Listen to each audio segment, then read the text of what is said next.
नमस्कार, मैं श्यामगिरी। आप देख रहे हैं टीएफडी इंडिया न्यूज 24। टीएफडी इंडिया न्यूज 24 में आप सभी दर्शकों का स्वागत है। मोदी का बेड़ा गर्क हो गया। अब आप यह कह सकते हैं कि मोदी का बेड़ा गर्क हुआ, क्योंकि अब जो हालात और परिस्थितियां बनी हैं वह मोदी के बस की नहीं कि मोदी संभाल ले उसे किसी भी कीमत पर। क्योंकि अब बड़ी नाजुक दौर में हमारे देश के प्रधानमंत्री आ गए हैं। अब महत्वपूर्ण यह है कि अमित शाह जिस तरह से आगे बढ़ रहे हैं, वह हस्ती कौन सी है जो अमित शाह को पीएम बनने से रोकना चाहती है। कहते हैं ना, मैं पहले कह रहा था आप दर्शकों को, भाजपा को भाजपा हरा देगी। इंडिया गठबंधन में दम नहीं, लेकिन इंडिया गठबंधन को थोड़ा संयम और एकजुटता बनाए रखनी पड़ेगी, फिर भाजपा को हरा डालेगी। आज जो हालात और परिस्थितियां देश के अंदर उत्पन्न हुई हैं, चाहे वह राम मंदिर को लेकर के हो, चाहे बद्रीनाथ केदारनाथ को लेकर के हो, और चाहे उज्जैन मोहन यादव मुख्यमंत्री को लेकर के हो, जो खुलासे हुए, या चुनाव आयोग को लेकर के, यह सब भाजपा वाले ही पर्दाफाश कर रहे हैं और जनता के बीच सब कुछ आ रहा है। राहुल गांधी सच कहते थे कि पीएमओ से खबरें आती हैं, पीएमओ से लोग खबर दे रहे हैं, ब्यूरोक्रेसी से दे रहे हैं, चुनाव आयोग से दे रहे हैं, जुडिशरी से दे रहे हैं कि हम मजबूर हैं जो कहा जा रहा है करने के लिए। लेकिन अब ऐसा प्रतीक हो रहा है कि कुछ लोगों ने हिम्मत दिखा दी, और वही हिम्मत, कुछ लोगों का हिम्मत मोदी की कमजोरी बन गई। अब पर्दाफाश करने, बड़े ध्यान से इस कार्यक्रम को आप दर्शक समझिए। हम लोग बहुत विस्तार पूर्वक इस पर चर्चा करेंगे, क्योंकि इसलिए महत्वपूर्ण है क्योंकि यह हमारे देश के 140 करोड़ लोगों से जुड़ा हुआ है, हमारे उन भाइयों से जुड़ा हुआ है जो सुबह घर से टिफिन बॉक्स लेकर के निकलते हैं दिन में मजदूरी करने के लिए, कि शाम को आएंगे तो बच्चों के लिए कुछ लेकर के आएंगे, दिन भर का भोजन का व्यवस्था अपने परिवार का करके आते हैं, बच्चों की फीस का व्यवस्था करके आते हैं। ऐसी परिस्थिति में लोग बेहाल हैं। इस सरकार ने शुरू से 12 सालों में सिर्फ और सिर्फ गुमराह किया।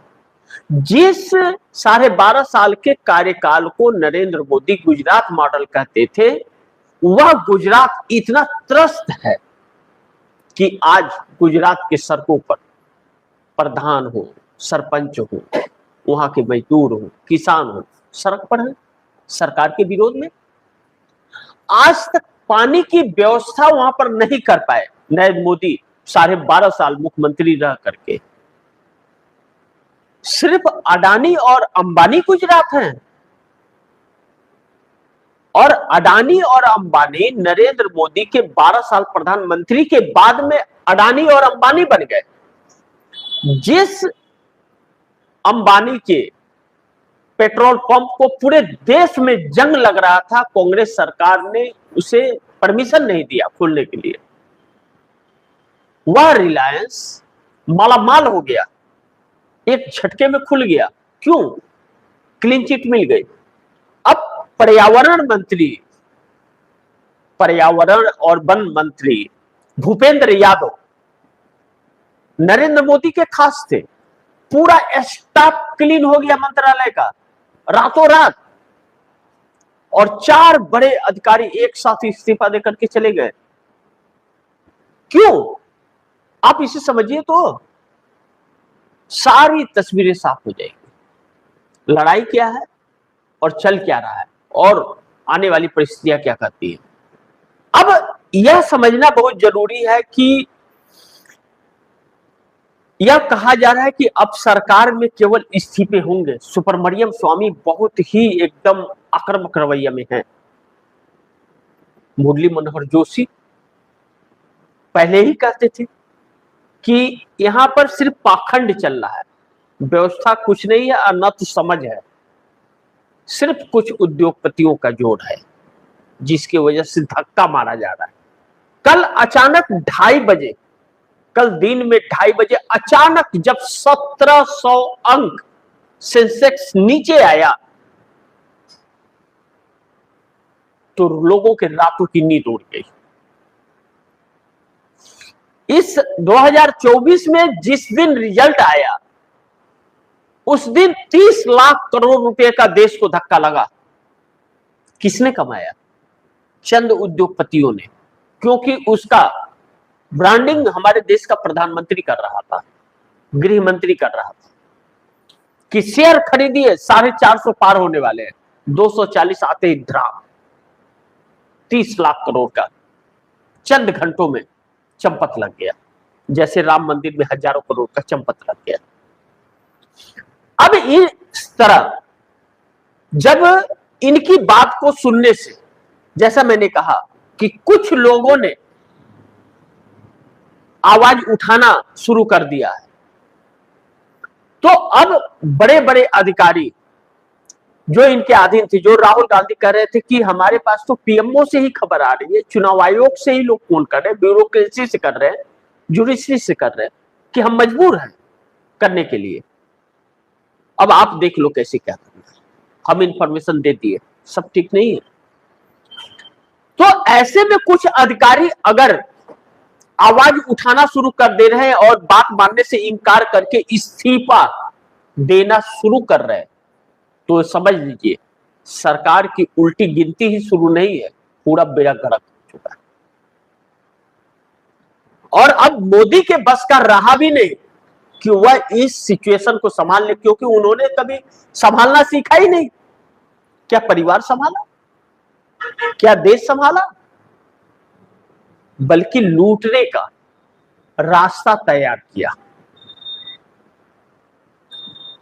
जितने भी प्रधानमंत्री हुए हमारे देश के अंदर, अगर पंडित जवाहरलाल नेहरू से लेकर के मनमोहन सिंह तक के कार्यकाल को देख लिया जाए, हर सरकार का कुछ न कुछ उपलब्धि इस देश को लेकर के है, जिससे आम जनता का सरोकार जुड़ा हुआ है। कुछ ऐसे संस्थान बने जिससे आम जनता को रोजगार मिले। 2014 तक एमएसएमई कंपनियों को जोड़ दिया जाता था ताकि अपना ठप्पा मेड इन इंडिया का लगे। उसे नरेंद्र मोदी ने मेक इन इंडिया बना दिया आकर के, और मेक इन इंडिया बना करके लाखों एमएसएमई कंपनियों को बंद कर दिया। नतीजा आज आपके सामने है, गूगल सर्च कीजिए, तुरंत बैठे बैठे मोबाइल गूगल सर्च कीजिए कि भारत में बेरोजगारी कितना % है। 67 to 70% है, यानी कि 100 में 70 लोगों के पास काम नहीं है। लेकिन वही एमएसएमई कंपनियां जब चल रही थी, एमएसएमई कंपनियां गांव लेवल तक को, डिस्ट्रिक्ट लेवल तक को रोजगार देती थी, उसे बंद कर दिया। तो अब जब अफसरों ने आवाज उठाना शुरू कर दिया कि ठीक है, या लो इस्तीफा, हमें तुम्हारी नौकरी की जरूरत नहीं है, तब सरकार की रातों की नींद उड़ने लगी। ऐसे में इस्तीफे यह अभी समाप्त नहीं हो रहे, इसके आगे अब सिर्फ इस्तीफे सरकार में होंगे। अभी बहुत सारे नंबर आने बाकी हैं और बहुत सारे खुलासे होने बाकी हैं। पर्यावरण मंत्रालय के अंदर भूपेंद्र यादव के, अब भूपेंद्र यादव की भी मंत्री पद जाने वाला है, और ऐसे ऐसे लोगों को हटा करके अपने छवि को किसी तरह से बचाने की कोशिश मोदी सरकार की जा रही है। 20 जुलाई से पार्लियामेंट सेशन शुरू हो रहा है, 10-11 दिन का वक्त बचा है। इन 10-11 दिनों में 11 दशक के तस्वीरें आप दर्शकों के सामने आने वाली है। बस चौंकिए मत, सिर्फ खबरों पर नजर बनाए रखिए। हर एक खबर अलग होने वाली है और हर एक दिन राजनीतिक दिशा बदलने वाली है। इस बीच अगर हम यह मान ले कि अब सरकार में अब केवल इस्तीफा होंगे क्योंकि आवाज उठाना शुरू हो गया है, तो इस सरकार का रवैया क्या होगा? मोदी सरकार से इस्तीफा देकर बड़े बड़े अफसर जाने लगे हैं, तो क्या सरकार गिर जाएगी? अब सरकार गिरेगी तो कैसे गिरेगी? सरकार के पास तो बहुमत है और विपक्ष के पास तो बहुमत है नहीं। इंडिया गठबंधन जो 240 सांसदों के साथ था, वह आकर के 214 पर टिक गया। 214 में भी सहमति नहीं है। ऐसे में हम दो अहम सवालों पर चर्चा करें, दो पॉइंट्स पर, तो सारी तस्वीर साफ हो जाती है। नंबर एक, मोदी के हाथ से पूरी सरकार निकल गया, पूरा सिस्टम फेल हो गया क्या? इससे पहले आप समझ पाओ, मोदी ने जो कैबिनेट रैंक का मंत्री बनाया, किसे बनाया? वित्त मंत्री निर्मला सीतारमण।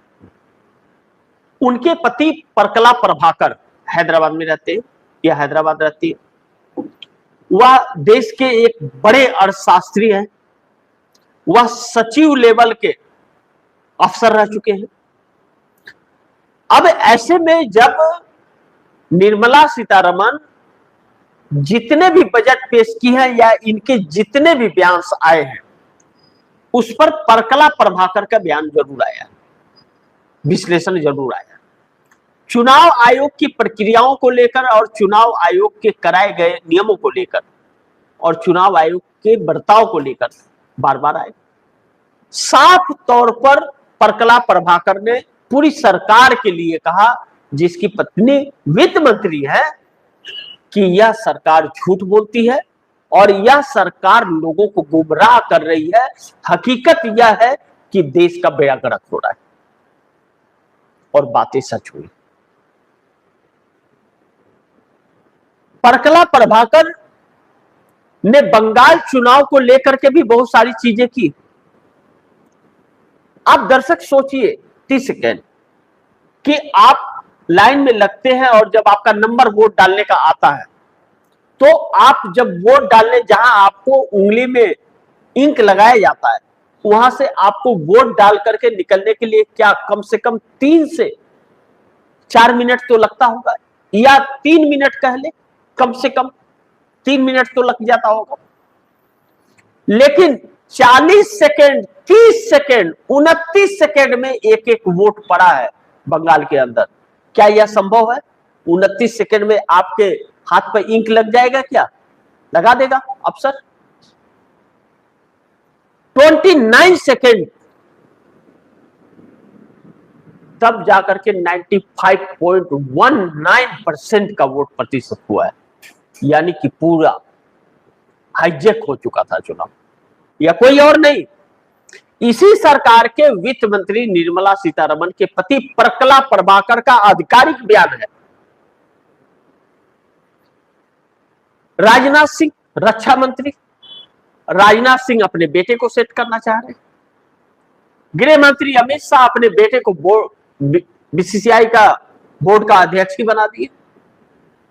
पहले कॉर्पोरेटिव बैंक से लूटा, अब बोर्ड से लूट रहे हैं। धर्मेंद्र प्रधान, नीट का री एग्जाम हुआ, 22 लाख बच्चों का भविष्य खत्म हुआ था, इसमें भी पेपर पहले ही सबको बांट दिए गए थे। बड़ा खुलासा। इस नीट री एग्जाम के बाद में 2 और पेपर हुए, ये दोनों पेपर भी लीक। यानी कि इस सरकार के बस में नहीं है कि पेपर को रोक सके। इसका मतलब बच्चों के भविष्य को यह अंधेरे में डालना चाहती है। इसके पास कोई सॉल्यूशन नहीं है, उसे नहीं रोक सकती। इतनी संस्थाएं बढ़ गई है, इतना यह अंदर तक धर कर गया है कि यह नहीं बदल सकते।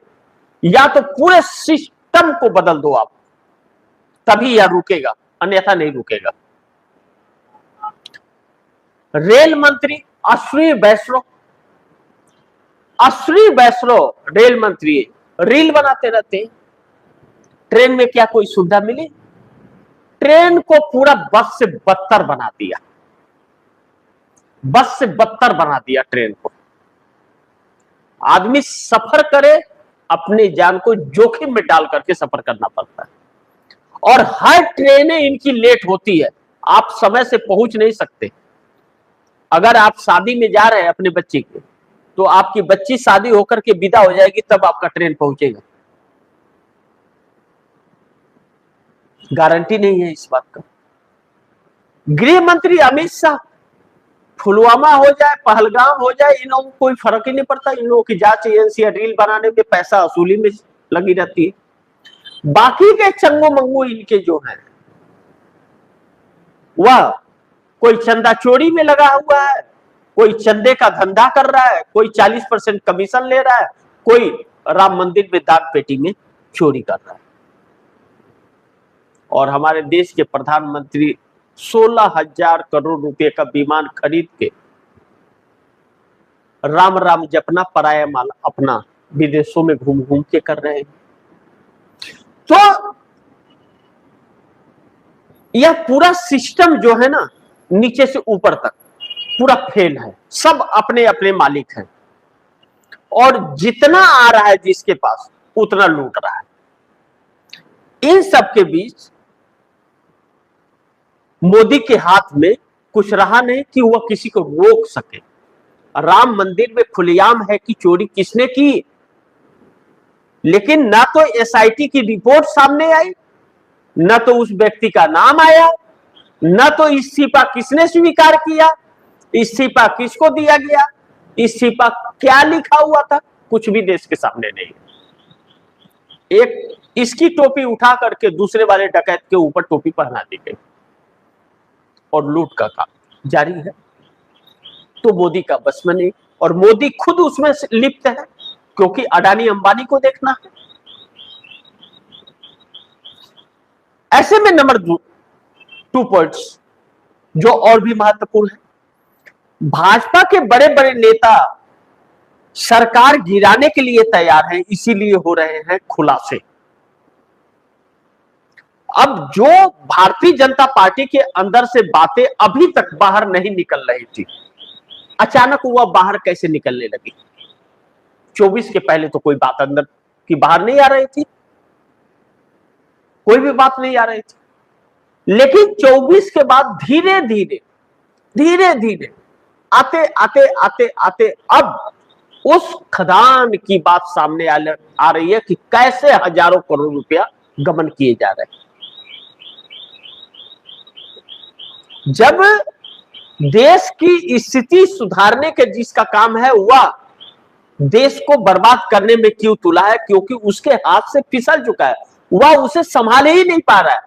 एक को संभालने की कोशिश कर रहा है तो 4 बिगड़ जा रहा है खेल उसका, क्योंकि पहले से ही उसने करप्ट बना दिया है सबको, और अब इस कदर करप्ट बन गए हैं लोग कि इनके बस में नहीं रहा। अब ऐसे में जब बात ठन रही है, अब आपने किसी को कह दिया कि चलो तुमको 10 रुपया हम देंगे, और बाद में उसको 1 रुपया में निपटाने की कोशिश कर रहे हो, डपट रहे हो, तो वो कह रहा है अच्छा ठीक है, चलो मैं सिखाता हूं।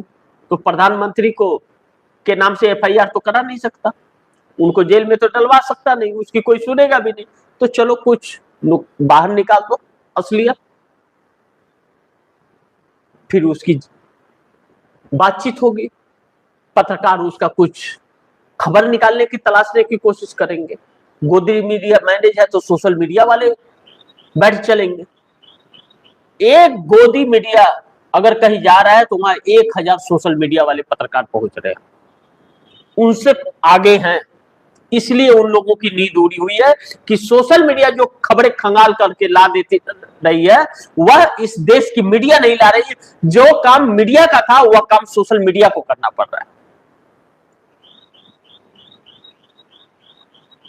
अब इन हालातों में सुब्रमण्यम स्वामी हो, मुरली मनोहर जोशी हो, यशवंत सिन्हा हो, यह लोग हावी हैं, और यह लोग पहले कह रहे थे प्रधानमंत्री का चेहरा बदल दो, प्रधानमंत्री का चेहरा बदल दोगे तो ब्लैकमेलिंग नहीं हो पाएगी। और आज भी अमेरिका भारत को ब्लैकमेल कर रहा है। सिर्फ मोदी अपने चरित्र को छिपाने के लिए पूरे देश को दांव पर लगा दिया इस व्यक्ति ने। 12 साल रहते गुजरात को पूरा बर्बाद किया और अब पूरे देश को गुजरात मॉडल बना दिया। यही गुजरात मॉडल है, बेरोजगारी। चंद लोगों को रोजगार मिल जाना देश की खुशहाली नहीं, चंद लोगों से देश नहीं है। 2 करोड़ लोगों को हर साल रोजगार देने की बात कही थी, यह इम्पॉसिबल भी नहीं है 2 करोड़ लोगों को रोजगार देना। हमारे देश की सरकार अगर चाह दे, हमारे देश का प्रधानमंत्री चाह दे, तो हर हाथ में रोजगार होगा। जिसके पास डिग्री उसके पास रोजगार होगा। लेकिन यह रोजगार एमएसएमई यानी कि लघु उद्योग मैन्युफैक्चरिंग सेक्टर के अलावा और कोई नहीं दे सकता, और उस पर ही चोट मारा सिर्फ। आज अडानी और अंबानी दूसरे देश से सामान ला करके अपना ठप्पा लगा करके देश में सप्लाई कर रहे हैं। आयात हमारा बढ़ रहा है और निर्यात हो नहीं रहा, क्योंकि हम मैन्युफैक्चरिंग बंद कर दिए। जीएसटी लगा लगा करके मारा सत्यानाश कर दिया। इसीलिए कहते हैं एक नासमझ को अगर सिंहासन पर बैठा दो तो फिर यही होता है। बैठाया भी तो इस देश ने ही है। अब इन सब परिस्थितियों में भारतीय जनता पार्टी के ही लोग अब मोदी शाह के खिलाफ हो गए, और अमित शाह को जो नरेंद्र मोदी प्रधानमंत्री बनाना चाहते हैं और डिप्टी पीएम, और जो कैबिनेट विस्तार नहीं हुआ, जो 29 जून को होना था, वह अभी तक नहीं हो पाया। इसमें भाजपा के लोग ही खड़े हो गए। राजनाथ सिंह भी है, नितिन गडकरी भी है, शिवराज सिंह चौहान भी है, योगी आदित्यनाथ भी है, और भी बहुत सारे नाम हैं। और इतना आसान अमित शाह का नहीं है। अमित शाह का प्रधानमंत्री बनने का मतलब होगा कि 4 लोगों के हाथ में यह देश चला जाएगा, अडानी, अंबानी, मोदी और शाह। फिर यह देश गुलाम होगा। तो जब घर में विभीषण हो तो रावण का अंत निश्चित है। बाकी आप दर्शक क्या सोचते हैं? आप दर्शकों की क्या राय है, क्या सुझाव है, कमेंट बॉक्स में जरूर दीजिएगा। इस खबर को ज्यादा से ज्यादा शेयर कीजिए, अपने दोस्तों को भी कहिए आगे शेयर करें। और आपने अगर टीएफडी इंडिया न्यूज 24 को सब्सक्राइब नहीं किया, सब्सक्राइब कर लीजिए। अपने दोस्तों को भी कहिएगा सब्सक्राइब करें। मिलते हैं अगली खबर के साथ, तब तक के लिए नमस्कार।